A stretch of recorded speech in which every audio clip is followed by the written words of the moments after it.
Hi friends, welcome back to Divya's kitchen. അപ്പോൾ ഇന്ന് ഞാൻ വന്നിരിക്കുന്നത് വൈകുന്നേരത്തെ കുറച്ച് വിശേഷങ്ങൾ അടങ്ങിയിട്ടുള്ള ഒരു വീഡിയോ ആയിട്ടാണ് കേട്ടോ. കൂടെ നല്ലൊരു അടിപൊളി നെയ്യപ്പത്തിൻ്റെ റെസിപ്പിയും കൂടി ഉണ്ട്. അപ്പോൾ ഇന്നത്തെ വീഡിയോ എല്ലാവരും ഒന്ന് സ്കിപ്പ് ചെയ്യാതെ കണ്ടിട്ട് ഒന്ന് സപ്പോർട്ട് ചെയ്യണം കേട്ടോ. അതുപോലെ നിങ്ങൾ വീഡിയോ കാണുമ്പോൾ ലൈക്ക് ചെയ്യാനൊന്നും മറന്നു പോകരുതേ. അപ്പോൾ ഇതാ ആദ്യം തന്നെ ഞാൻ നെയ്യപ്പത്തിൻ്റെ റെസിപ്പിയാണ് കാണിക്കുന്നത് കേട്ടോ. അപ്പോൾ അതിനായിട്ട് ഇതാ 1/2 കിലോത്തിലേറെ എടുത്തിട്ടുണ്ട് കേട്ടോ ശർക്കര. എന്താ പറയുക വെച്ചാൽ ഞാൻ ഒരു നാഴി അരിക്ക് 2 അച്ച് ശർക്കര, ഇതുപോലത്തെ 2 അച്ച് ശർക്കരയാണ് അങ്ങനെയാണ് എടുക്കലുള്ളത് കേട്ടോ.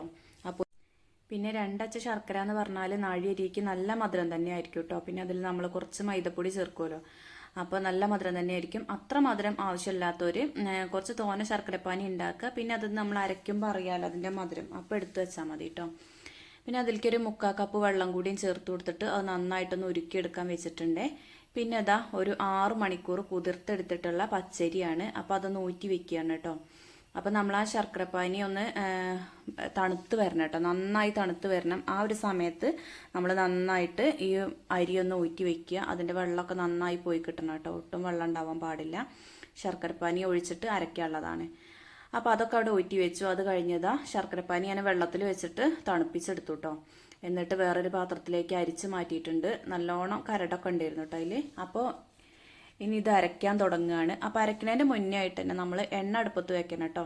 അപ്പോൾ ഞാൻ തീയൊക്കെ കത്തിച്ച് എണ്ണ അടുപ്പത്ത് വെച്ചിട്ടുണ്ട്. പിന്നെ ഓരോ ബാച്ചായിട്ട് ഇതേപോലെ അരച്ചെടുക്കുകയാണ് കേട്ടോ.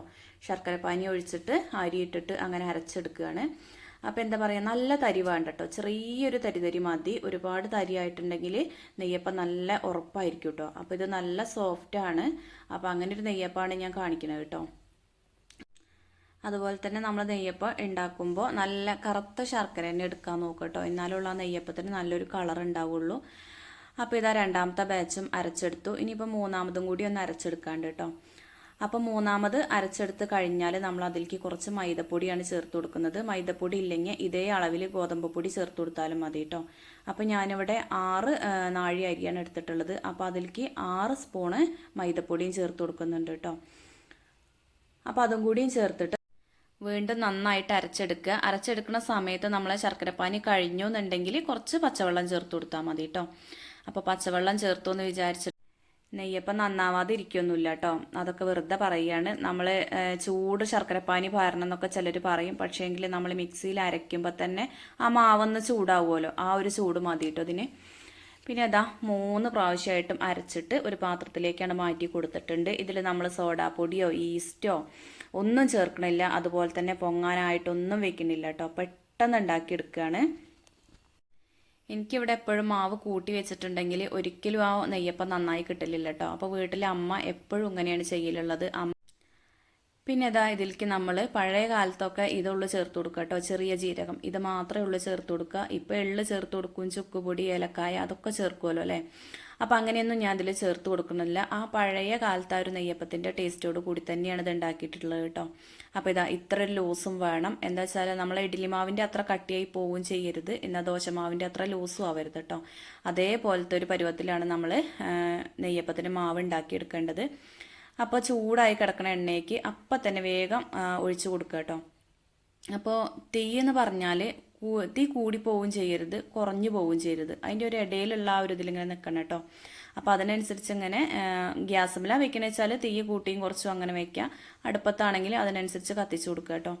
അപ്പോൾ കണ്ടില്ലേ, ആദ്യത്തെ നെയ്യപ്പം 1 2 നെയ്യപ്പം നമുക്ക് ശരിയായി കിട്ടിയില്ല എന്നൊക്കെ വരും. അത് ഒരുവിധം എല്ലാവരും നെയ്യപ്പം ഉണ്ണിയപ്പം ഒക്കെ ഉണ്ടാക്കുമ്പോൾ ആദ്യത്തെ ആ ഒരു ട്രിപ്പ് നന്നായി കിട്ടൂല കേട്ടോ. പിന്നെ രണ്ടാമതും ചെറുതായിട്ടൊന്ന് ശരിയായി വരും. പിന്നെ മൂന്നാമത് 4ാമത് അങ്ങനെ ആകുമ്പോഴേക്കും പിന്നെ കഴിയാനാകുമ്പോഴത്തേന് നല്ലോണം നന്നാവും കേട്ടോ.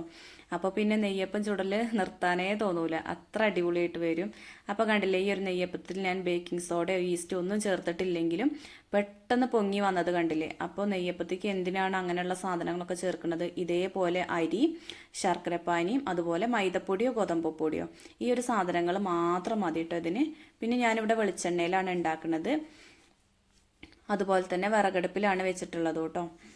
അപ്പോൾ വിറകടുപ്പിൽ വെക്കുന്നതാണ് എനിക്കിഷ്ടം കേട്ടോ. നെയ്യപ്പൊക്കെ ചുടുമ്പോൾ പെട്ടെന്നായി കിട്ടും കേട്ടോ. അപ്പോൾ ആദ്യം ഞാൻ ഓരോന്നോരോന്ന് അങ്ങനെ ചുട്ടെടുത്തിട്ടോ. പിന്നെ അതാ ഒന്നിങ്ങനെ അതിൻ്റെ എണ്ണയൊക്കെ പോവാൻ വെക്കുമ്പോൾ അപ്പം തന്നെ വേറെ ഒന്ന് പറഞ്ഞു കൊടുക്കാം കേട്ടോ. ഇനിയിപ്പോൾ വലിയൊരു ചട്ടിയാണെങ്കിൽ 2 3 4 ഒക്കെ ഒപ്പം പറന്ന് കൊടുക്കാം കേട്ടോ.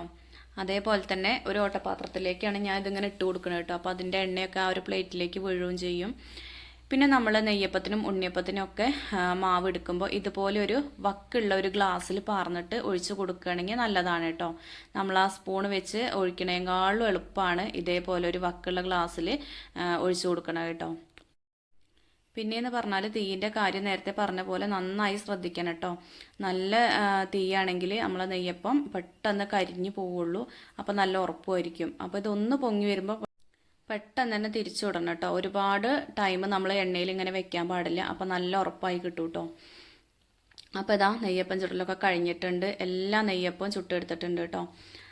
അപ്പോൾ ഏകദേശം 1 മണിക്കൂറിൻ്റെ ഉള്ളിൽ തന്നെ നെയ്യപ്പം ചുടലൊക്കെ കഴിഞ്ഞിട്ടുണ്ട് കേട്ടോ. 6 നാഴി അരി കൊണ്ടല്ലേ. പിന്നെയെന്ന് പറഞ്ഞാൽ നെയ്യപ്പമൊക്കെ ചെറിയ നെയ്യപ്പമാണ് ഞാൻ ചുട്ടെടുത്തിട്ടില്ല കേട്ടോ. ഇതിലേറെ വലുപ്പത്തിൽ ചുട്ടിട്ടുണ്ടെങ്കിൽ ഇവിടെ ഏട്ടനൊന്നും വലിയൊരു ഇഷ്ടമല്ല കേട്ടോ. അപ്പോൾ കുറേ നാൾ മുന്നേ ഞാൻ ഇതേപോലെ ഒരു നെയ്യപ്പം ഉണ്ടാക്കിയപ്പോൾ കുറേ ആളുകൾ ചോദിച്ചിരുന്നു കേട്ടോ, നെയ്യപ്പത്തിൻ്റെ റെസിപ്പി ഒന്ന് പറഞ്ഞു തരുമോ ചേച്ചിന്ന് ഒരുപാട് പേര് ചോദിച്ചിട്ടുണ്ടായിരുന്നു. അപ്പോൾ അവർക്കൊക്കെ വേണ്ടിയിട്ടാണ് കേട്ടോ ഇന്നത്തെ ഈ റെസിപ്പി കാണിച്ചിട്ടുള്ളത്. അപ്പോൾ ഇതിൻ്റെ ഉള്ളൊന്ന് പൊട്ടിച്ച് കാണിച്ചു തരാൻ. കണ്ടില്ല? അപ്പോൾ നെയ്യപ്പത്തിൻ്റെ ഉള്ളൊക്കെ കണ്ടില്ലേ? ഉള്ളിലൊന്നും അധികം മാവൊന്നുമില്ല കേട്ടോ. നല്ല അടിപൊളി ടേസ്റ്റി ആയിട്ടുള്ള നെയ്യപ്പമാണ്. അപ്പോൾ നമ്മൾ എടുത്തിട്ടുള്ള ആ ശർക്കരയൊക്കെ കറക്റ്റായിരുന്നു കേട്ടോ. അപ്പോൾ ഇതുവരെ ഇങ്ങനെയൊന്ന് ട്രൈ ചെയ്യാത്തവരുണ്ടെങ്കിൽ തീർച്ചയായിട്ടും ഒന്ന് ട്രൈ ചെയ്ത് നോക്കണം കേട്ടോ. അപ്പോൾ ഇന്ന് ഈ നെയ്യപ്പം ഉണ്ടാക്കിയതെന്ന് പറഞ്ഞാൽ ഇന്ന് എന്താ പറയുക, കർക്കിടക മാസത്തിൽ ഒരു പൂജ ഉണ്ടല്ലോ. അപ്പോൾ ആ പൂജയ്ക്ക് വേണ്ടിയിട്ട് ഉണ്ടാക്കിയതാണ് കേട്ടോ. ഞങ്ങളെ നാട്ടിലൊക്കെ ചങ്കരാന്തി എന്നൊക്കെ പറയും കേട്ടോ. ചില നാട്ടിൽ സംക്രാന്തി എന്ന് പറയും, ചിലയിടത്ത് ചങ്കരാന്തി എന്ന് പറയും. സത്യത്തിൽ അതിനെന്താ പറയുകയെന്ന് എനിക്കറിയില്ല. അപ്പോൾ അതിന് വേണ്ടിയിട്ടാണ് നെയ്യപ്പം ഉണ്ടാക്കിയിട്ടുള്ളത്.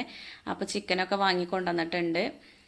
ശരിക്കും ഇതിക്ക് നാടൻ കോഴീൻ്റെ കറിയാണ് വേണ്ടത് കേട്ടോ. അപ്പോൾ ഞങ്ങൾ ഏതായാലും വാങ്ങിയ ചിക്കനാണ്. അപ്പോൾ അതിലേക്ക് നാളികേരമൊക്കെ മുറുക്കിയാണ് കേട്ടോ അമ്മ. അപ്പോൾ നാടൻ കോഴി വെക്കുന്ന ആ ഒരു രൂപത്തിൽ തന്നെ പണ്ടത്തെ ആ ഒരു കറിയില്ലേ അതേപോലെ തന്നെ വെക്കുക എന്ന് പറഞ്ഞിട്ട് അങ്ങനെയാണ് ഇന്ന് വെക്കുന്നത് കേട്ടോ. പണ്ട് മല്ലി മുളകൊക്കെ വറുത്തരച്ചിരുന്ന് വെച്ചത്. ഇപ്പോൾ നമ്മൾ പൊടികൾ വറുത്തിട്ട് വെക്കും കേട്ടോ. അപ്പോൾ ഇതാ മക്കൾക്ക് ചോറ് വേണമെന്ന് പറഞ്ഞിട്ട് ഒരുക്ക് ചോറ് കൊടുത്തതാണ് കേട്ടോ. അപ്പോൾ ഇന്ന് ഉച്ചയ്ക്ക് പരിപ്പും പടവലങ്ങിയിരുന്നു കറി, പിന്നെ തൈരും ഉണ്ടായിരുന്നു കേട്ടോ. അപ്പോൾ ആ തൈരിൽ ഉള്ളിയും കാന്താരിയും ഉപ്പൊക്കെ ചേർത്തിട്ടുള്ളതാണ് കേട്ടോ. നല്ല ടേസ്റ്റാണ് പടവലങ്ങ കറിക്ക് ഇതേപോലെ തൈര് ഒഴിച്ച് കഴിക്കുന്നത് കേട്ടോ. അതേപോലെ മത്തനും പരിപ്പൊക്കെ വെച്ചാൽ അങ്ങനെ തൈര് ഒഴിച്ച് കഴിക്കണേക്ക് ഭയങ്കര ഇഷ്ടമാണ് കേട്ടോ. അപ്പോൾ ആശുണ്ട് ഒപ്പം ഒരു രണ്ടാളും ഭയങ്കര കൂട്ടുകാരാണല്ലോ. അപ്പോൾ സ്കൂളിലായിട്ട് 2 ദിവസമായിട്ട് ഈ ഒരു സമയത്ത് 2 ആൾ ഇവിടെ വന്നിട്ട് ചോറ് കഴിക്കലുണ്ട് കേട്ടോ. അപ്പോൾ അമ്മ അവരോട് ഇങ്ങനെ പറയുകയാണ് തൈരൊക്കെ നല്ലോണം കൂട്ടിക്കൂളി എന്നൊക്കെ പറയുകയാണ്. അപ്പോൾ നെയ്യപ്പം ചുടലൊക്കെ കഴിഞ്ഞു. ഇനിയിപ്പോൾ ചോറിനുള്ള വെള്ളം വെച്ചതാണ് കേട്ടോ. അപ്പോൾ ഇന്നിവിടെ വൈകുന്നേരം ഒരു ചെറിയ പൂജ ഉണ്ട്. അപ്പോൾ എന്താ പറയുക, കാരണവന്മാർക്ക് കൊടുക്കുക എന്ന് പറയും കേട്ടോ. അത് അറിയണവരും അറിയാത്തവരൊക്കെ ഉണ്ടാവും. മരിച്ചു പോയവർക്ക് നമ്മളൊന്ന് വെച്ചേൽപ്പിക്കും കേട്ടോ വൈകുന്നേരം. അപ്പോൾ അതിന് വേണ്ടിയിട്ട് പുതിയ ചോറ് വേണം, എല്ലാതും പുതിയത് വേണം കേട്ടോ. അപ്പോൾ അതിന് വേണ്ടി ചോറിന് വെള്ളമൊക്കെ അടുപ്പത്ത് വെച്ചിട്ടുണ്ട്. പിന്നെ അതാ നന്ദൂട്ടൻ്റെ മുടി വെട്ടാൻ കുറേ ആയിട്ടോ. അന്ന് പഴനി പോയി മുട്ടയടിച്ച് വന്നതിന് ശേഷം മുടി പിന്നെ ഒന്നും ചെയ്തിട്ടില്ല. പിന്നെ അധികം മുടിയിട്ട് വന്നിട്ടില്ല, എന്നാലും ചെവീൻ്റെ അവിടേക്കൊക്കെ ഒന്ന് വന്നത് ഏട്ടൻ അങ്ങനെ ശരിയാക്കി കൊടുക്കുകയാണ് കേട്ടോ. ഓൻ്റെ മുടി എപ്പോഴും ഏട്ടൻ തന്നെയാണ് വെട്ടലുള്ളത് കേട്ടോ. പിന്നെ അനുമോളോട് വൈകുന്നേരം ആയി തുടങ്ങിയില്ലേ, അപ്പോൾ പിന്നെ അവളോടൊന്ന് അടിച്ചു വരാൻ പറഞ്ഞു. അപ്പോൾ എല്ലായിടും ഒന്ന് അടിച്ചു വരികയാണ്. പിന്നെ അതാ അമ്മ പെരിഞ്ജീരകം ഒന്ന് ചതച്ചെടുക്കാൻ പോവുകയാണ് കേട്ടോ. അപ്പോൾ ചിക്കനിലേക്കുള്ള പെരിഞ്ജീരകമാണ്. പെരിഞ്ജീരകവും വെളുത്തുള്ളി മാത്രമേ ഇതിലേക്ക് കൂട്ടണുള്ളൂ കേട്ടോ. നമ്മൾ വേറെ ഉള്ളിയും തക്കാളി അതൊന്നും കൂട്ടണില്ല കേട്ടോ. പിന്നെ ചിക്കൻ മസാല, കുരുമുളക് അതൊന്നും ഇതിലേക്ക് എടുക്കണില്ല.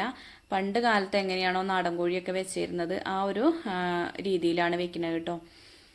അപ്പോൾ ഞാൻ എന്ത് ചെയ്തു, മുളക് പൊടി ഒന്ന് ചൂടാക്കി എടുത്തു കേട്ടോ. പിന്നെ മല്ലിപ്പൊടി എന്ന് പറഞ്ഞാൽ ഒന്ന് ചൂടാക്കിയതിന് ശേഷമാണ് നമ്മൾ മില്ലിൽ കൊണ്ടുപോയി പൊടിച്ചിട്ടുള്ളത്. അപ്പോൾ തീയൊക്കെ ഓഫ് ആക്കിയിട്ടതിന് ശേഷം വീണ്ടും ആ മുളക് പൊടിയിലിട്ടൊന്ന് വെറുതെ ഒന്ന് ചൂടാക്കി എടുത്തു കേട്ടോ. അതിൻ്റെ ഒരു ടേസ്റ്റ് വേറെ തന്നെയല്ലേ. പിന്നെ അതാ ചിക്കനിലേക്ക് നാളികേരക്കൊത്തും പച്ചമുളകും അതുപോലെ വെളുത്തുള്ളി ഇങ്ങനെ കീറിയിട്ടതാണ് കേട്ടോ, അത് ഇട്ട് കൊടുത്തിട്ടുണ്ട്. പിന്നെ നമ്മൾ ആ ചൂടാക്കിയെടുത്ത മല്ലിപ്പൊടി, മുളക് പൊടി, പിന്നെ ആവശ്യത്തിന് ഉപ്പ്, പിന്നെ പെരുംജീരകം ഒന്ന് ചതച്ചെടുത്തിരുന്നു കേട്ടോ. അപ്പോൾ അതും കൂടി ഇതിലേക്ക് ചേർത്ത് കൊടുത്തിട്ടുണ്ട്. കുറച്ചധികം പെരുംജീരകം തന്നെ എടുത്തിട്ടുണ്ട് കേട്ടോ. അതാണ് ഇതിൻ്റെ ഒരു ടേസ്റ്റ് എന്ന് പറയാനുള്ളത്. പിന്നെ മഞ്ഞൾപ്പൊടിയും ചേർത്ത് കൊടുത്തിട്ടുണ്ട്. എന്നിട്ട് കൈ വെച്ചിട്ട് എല്ലാം കൂടി നന്നായിട്ടൊന്ന് മിക്സ് ചെയ്ത് കൊടുക്കുക. അതിനുശേഷം എത്രയാണോ കറി വേണ്ടത് അത്രയും വെള്ളം ഒഴിച്ചു കൊടുക്കുക കേട്ടോ. എന്നിട്ടാണ് നമ്മളത് അടുപ്പത്ത് വയ്ക്കണത്. അപ്പോൾ അതിൻ്റെ ഇടയ്ക്ക് ചോറൊക്കെ നന്നായി തിളച്ച് വന്നിട്ടുണ്ട്. ഞാൻ വൈകുന്നേരത്തിന് കുറച്ച് ചോറ് പോരെ വിചാരിച്ചിട്ട് റേഷൻ അരിയാണ് ഇട്ട് കേട്ടോ. അപ്പോൾ അത് റൈസ് കുക്കറിലേക്ക് വെച്ചിട്ടുണ്ട്. പിന്നെ ആ ഒരു അടുപ്പത്ത് ചിക്കൻ കറിയും വെച്ചിട്ടുണ്ട് കേട്ടോ. ഇനിയിപ്പോൾ അതവിടെ കിടന്ന് വേവട്ടെ വിചാരിച്ചു. അപ്പോൾ അതിൻ്റെ ഇടയ്ക്ക് വിളക്ക് വെക്കാനൊക്കെ ആയിട്ടുണ്ട്. അപ്പോൾ അമ്മ വിളക്കൊക്കെ കാട്ടി. അപ്പോൾ ഞാനും നന്ദും കൂടി മേലെഴുകാനൊക്കെ പോയതായിരുന്നു കേട്ടോ. ഒരുവിധം അടുക്കളയത്തെ പണികളൊക്കെ ഒരുങ്ങിയിട്ടുണ്ടല്ലോ. അപ്പോൾ ഞങ്ങൾ മേലെഴുകാൻ പോയി. അനുമോള് മേലെഴുകാൻ കയറി. അങ്ങനെ ഞങ്ങൾ മേലൊക്കെ കഴുകി വന്ന ഡ്രസ്സൊക്കെ മാറ്റി. അപ്പോൾ നന്ദുട്ടതാക്കണ പകലന്ത്യോളം ആശുവിൻ്റെ വീട്ടിലും ഇവിടെ അങ്ങനെയായിട്ട് നടക്കുകയാണ് കേട്ടോ. അപ്പോൾ ഈ ഒരു സമയമായപ്പോഴാണ് ഒന്ന് കൈ കിട്ടിയത് കേട്ടോ. അപ്പോൾ അതിൻ്റെ ഒരു കൊഞ്ചലൊക്കെയാണത്.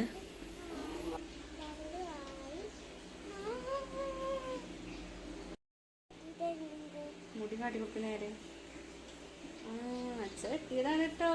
ഇത് ഫ്രീക്കനാണ് കേട്ടോ. ഫ്രീക്കനാണ് കേട്ടോ. ഫ്രീക്കൻ. അപ്പോൾ കണ്ണൻ്റെ കുളിയൊക്കെ കഴിഞ്ഞ് കണ്ണൻ കുറച്ച് തുളസിപ്പൂവൊക്കെ പറിച്ചു കൊണ്ടുവന്നിട്ടുണ്ട് കേട്ടോ. അപ്പോൾ അതൊക്കെ ഒന്ന് അതിൻ്റെ ഇല മാത്രമായിട്ടൊന്ന് വേറെടുത്തി എടുക്കുകയാണ് കേട്ടോ. അപ്പോൾ അതിന് നന്ദോട്ടനും കൂടിയും കൂടിയതാണ്. അപ്പോൾ കുളി കഴിഞ്ഞിട്ടുള്ളൂ ഇങ്ങനത്തെ പണികളൊക്കെ എടുക്കുക കേട്ടോ. അപ്പോൾ വൈകുന്നേരം അരിയും പൂവിടുന്ന ഒരു പരിപാടി ഉണ്ടെന്ന് പറഞ്ഞില്ലേ, അപ്പോൾ അതിന് വേണ്ടിയിട്ടാണ്. അപ്പോൾ അച്ഛനും കടയിലൊക്കെ പോയി വന്നിട്ടുണ്ട്. ഇനിയിപ്പോൾ കുളിക്കാനൊക്കെ നിൽക്കുകയാണ്. പിന്നെ ഇതാ ചിക്കൻ കറിയൊക്കെ വെന്തിട്ടുണ്ട് കേട്ടോ. അപ്പോൾ ഇത്ര കറിയോട് കൂടി തന്നെയാണ് വെച്ചിട്ടുള്ളത്. അപ്പം കഴിക്കണ്ടേ, അപ്പോൾ അതിന് വേണ്ടിയിട്ടാണ് അത്ര കറിയാക്കിയിട്ടുള്ളത് കേട്ടോ. പിന്നെ നേരത്തെ നെയ്യപ്പം ഉണ്ടാക്കിയ എണ്ണല്ല, ആ വെളിച്ചെണ്ണയിൽ തന്നെ പപ്പടവും കാച്ചിയെടുക്കുകയാണ് കേട്ടോ. അപ്പോൾ തീയണ്ട് കത്തിച്ച അടുപ്പത്ത് തന്നെ എല്ലേതും വേവേം ചെയ്താൽ വേഗം പണിയൊരുങ്ങും കേട്ടോ. അപ്പോൾ നേരം 8 മണിയായി തുടങ്ങി. അപ്പോൾ നന്ദോട്ടം കുറേ നേരമായി അച്ഛനോട് പറയുന്നത് പൂജ ചെയ്യാച്ചാ പൂജ ചെയ്യാറിഞ്ഞിട്ട്. അപ്പോൾ അരിയും പൂടലൊക്കെ കഴിഞ്ഞിട്ടോ. അതൊന്നും ഞാൻ വീഡിയോയിൽ ഉൾപ്പെടുത്തിയിട്ടില്ല. പിന്നെ അരിയും പൂടലൊക്കെ കഴിഞ്ഞിട്ടാണ് നമ്മൾ ഈ ചിക്കൻ കറി ഒന്ന് വറുത്തെടുക്കുക കേട്ടോ. അതിൻ്റെ മുന്നേ ആയിട്ട് വറവിടൂല. അപ്പോൾ പണ്ട് മുതലേ അങ്ങനെയൊക്കെ ഓരോ ആചാരങ്ങളുണ്ട് കേട്ടോ. അപ്പോൾ അതിന് ചെറിയുള്ളി ഒന്ന് മൂപ്പിച്ചെടുക്കുകയാണ് അമ്മ. അപ്പോൾ അതിൻ്റെ ഇടയ്ക്ക് എല്ലാവരുടെ കയ്യിലും അച്ഛൻ അവിടെ പൂജയ്ക്ക് വെച്ചേന്ന് പ്രസാദം തരും കേട്ടോ. അപ്പോൾ എല്ലാവരും തിന്നലും കഴിഞ്ഞിട്ടുണ്ട്. അപ്പോൾ ഞാനും അമ്മയും തിന്നിട്ടില്ല കേട്ടോ. അപ്പോൾ അത് അവിടെ നിന്ന് തിന്നെയാണ്. അപ്പോൾ അതിൻ്റെ ഇടയ്ക്ക് അവിടെ പൂജയ്ക്ക് വെച്ചോർത്തുനിന്ന് എടുത്ത് കൊണ്ടരലും തിന്നായിരിക്കലും ഒക്കെ തുടങ്ങിയിട്ടുണ്ട് കേട്ടോ. അപ്പോൾ നന്ദുട്ടൻ കണ്ടില്ലെന്ന് പച്ചേൻ്റെ അടുത്താണ് ഇരുന്നിട്ടുള്ളത് കേട്ടോ.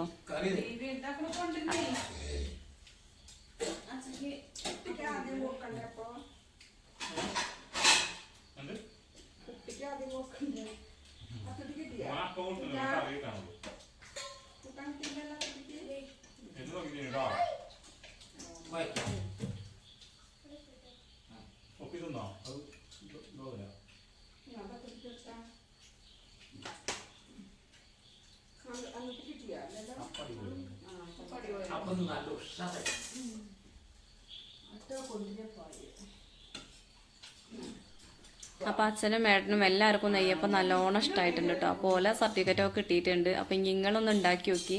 ഇതുവരെ ശരിയായിട്ടില്ലെങ്കിൽ ഇതേപോലെ ഉണ്ടാക്കിയിട്ടുണ്ടെങ്കിൽ തീർച്ചയായും ശരിയാവും. എന്തായാലും ഫ്ലോപ്പായി പോകുമൊന്നുമില്ല കേട്ടോ. അപ്പോൾ എല്ലാവരും ഒന്ന് ഉണ്ടാക്കിയിട്ട് അതിൻ്റെ അഭിപ്രായമൊക്കെ ഒന്ന് പറയുള്ളൂ.